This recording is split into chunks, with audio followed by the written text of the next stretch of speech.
Welcome to Glenway Park. This is a view from behind the backstop. And as we travel around the front to home plate, we have the view of the strike zone and the plate.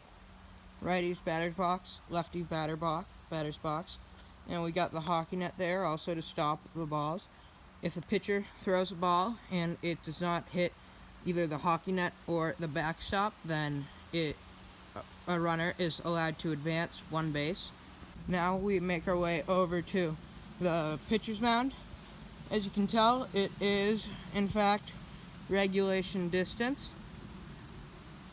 When a ball is hit into play, then the fielder is allowed to throw it to the pitcher, and the pitcher must have their foot on the pitcher's mound in order for it to be an out. They can use pitcher's poison at all times, even when a runner is trying to advance for an extra base, unless it was deemed they were just taking a turn and not fully advancing to the base.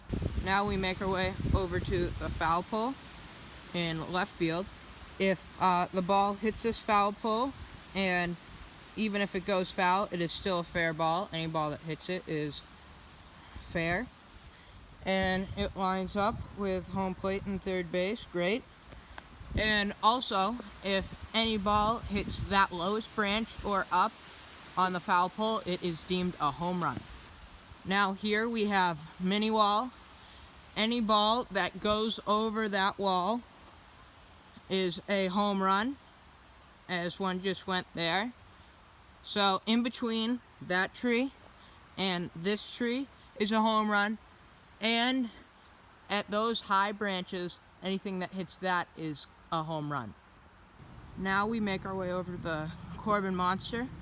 It's in dead center, 20 feet tall, supported by metal beams. As you can tell, it's a pure shot from home plate. Plus, it is in fact on a hill. So, as we make our way behind it, we have a small viewing area and that metal pole. And yeah, I mean, see, you just saw that ball? That is quite a shot to get over here. The height is insane. Now we make our way down the hill on a slope into right field. As we come down the hill, we are entering the very edge of fair territory. Still, here it is still supported by trees, which was the original supporter before we had to cut down the trees, and the poles now replace it. And you see, it's from here.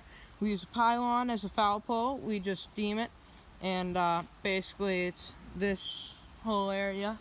Anything close is usually called fair. Way into foul territory, where our bullpens are located.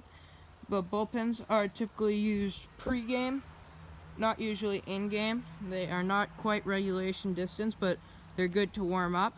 And as you can tell, it's great for warming up. We can use that as a backstop. And yeah, that's just about it. We got a few more rules that we might go over, but so now we have a couple rules regarding the trees that overhang the field. Any ball that hits this tree is deemed foul. It overhangs a little bit into fair territory, but anything that hits that's automatically foul. And anything that hits these trees that overhang the infield, if it lands foul or in fair territory, it's automatically foul, cannot be caught. And even if it hits those branches and still goes out, that ball is gone. That's a home run. And then we have a few more rules regarding the bats. The only kinds of bats that you can use are wooden, and then we have metal. USA or non-USA are both allowed. We've got lizard skin on that one. And then we have thunder stick, which is a lot heavier than your average bat. Typically not used, not ideal, but some players like to rock it.